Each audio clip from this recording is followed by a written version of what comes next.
안녕하세요, 보누구입니다. 처음으로 유튜브 리뷰 영상을 통해 여러분들과 만나게 되었는데요. 조금 쑥스럽기도 합니다. 아무튼 라딕게임즈가 개발하고 넥슨을 통해 2014년 12월 23일 정식 출시된 클로저스라는 게임을 들어보셨나요? 저도 몇 번 해보고서 엄청난 노가다가 필요한 탓에 접었던 게임입니다. 그래서 제가 오늘 소개해드릴 것은 게임은 아니고요. 이 게임을 바탕으로 유튜브를 통해 게시 중인 애니메이션 하나를 소개해 드리려고 합니다. 바로 스튜디오 애니멀에서 제작 중인 클로저스 사이드 블랙 램스입니다. 먼저 클로저스의 배경부터 설명해 드리자면 지구 곳곳에서 차원문이 열리면서 차원종이라고 불리는 몬스터들이 전 세계를 습격하게 됩니다.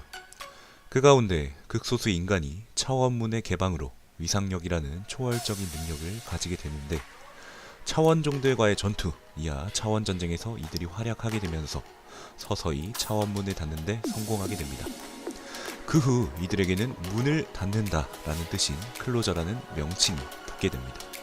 차원전쟁 이후 차원문의 위험성을 대비해서 유엔의 산하조직인 자칭 유니온을 중심으로 신규 클로저들의 양성과 차원문의 연구가 활발히 진행되어지게 됩니다.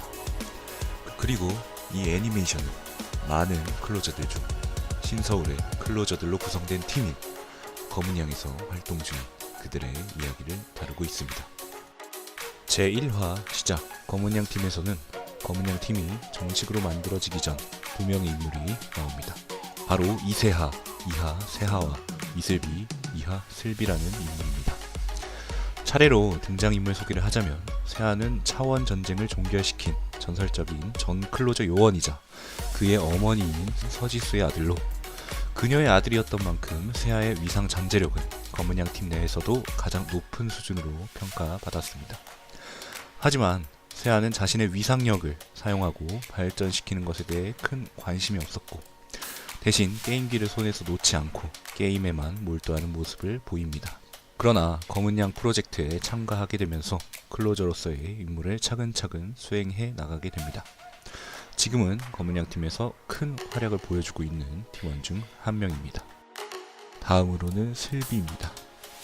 슬비는 유니온에서 시행하는 클로저 조기 양성 프로그램에 의해 발탁되었습니다. 그녀의 부모님은 차원전쟁으로 모두 목숨을 잃었고 그 후에는 유니온 산하관리기관에서 생활을 시작하였습니다. 위상 잠재력은 다른 팀원들에 비해 그리 높지는 않지만 뼈를 깎는 노력으로 유니온 아카데미를 수석으로 졸업하여 현재는 검은양 팀에서 지휘를 맡는 리더 역할을 수행 중에 있습니다. 종종 세하와 갈등을 빚는 모습도 보입니다.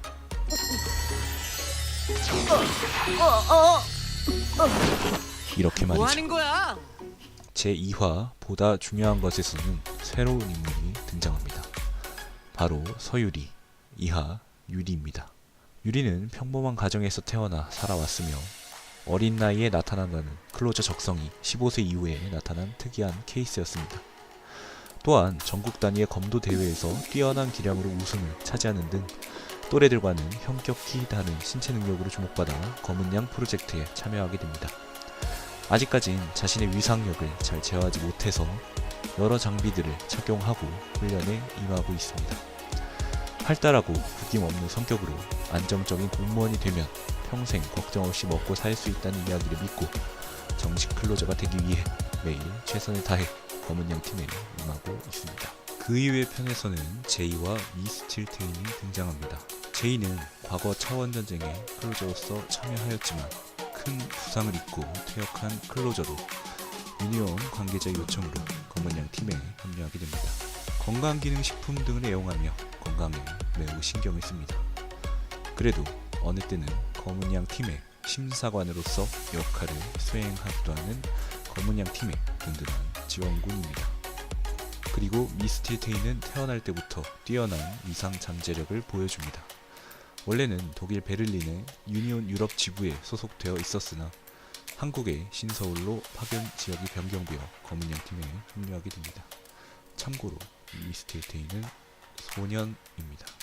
어쩌다 보니 클로저스 세계관의 소개와 각 등장인물의 소개로 이어지게 되었지만 돌고 돌아 클로저스 애니메이션에 대한 리뷰를 말해보자면 이 애니메이션이 1화마다 1년 주기로 나오다 보니 만화를 다 보려면 24년 기다려야 하는 게 아니냐라는 이야기가 많이 나왔었습니다. 이번에 넥슨 측에서 매주 금요일에 개시하겠다고 말했지만 이제 또 안 나오고 있네요. 그래도 각 캐릭터들의 그림체가 꽤나 섬세한 부분이 많았고 아직 동작이 어색한 부분이 몇 있었지만 조금만 더 보완한다면 애니메이션 강국으로 성장할 수 있다는 느낌을 팍 받았습니다. 또한 클로저스 게임 내에서도 이러한 그림체와 성우분들의 목소리를 통해 게임을 플레이할 수 있다는 것이 저는 참 좋다고 생각합니다. 클로저스 애니메이션은 한국의 애니메이션 저력을 볼 수 있었던 부분이었습니다. 앞으로도 이러한 애니메이션이 많이 나왔으면 좋겠고 무엇보다 개인적으로 태극기가 나온 부분이 가장 인상 깊었다는 것. 다시 한번 클로저스와 같은 한국형 애니메이션이 많이 나오길 기대해 봅니다.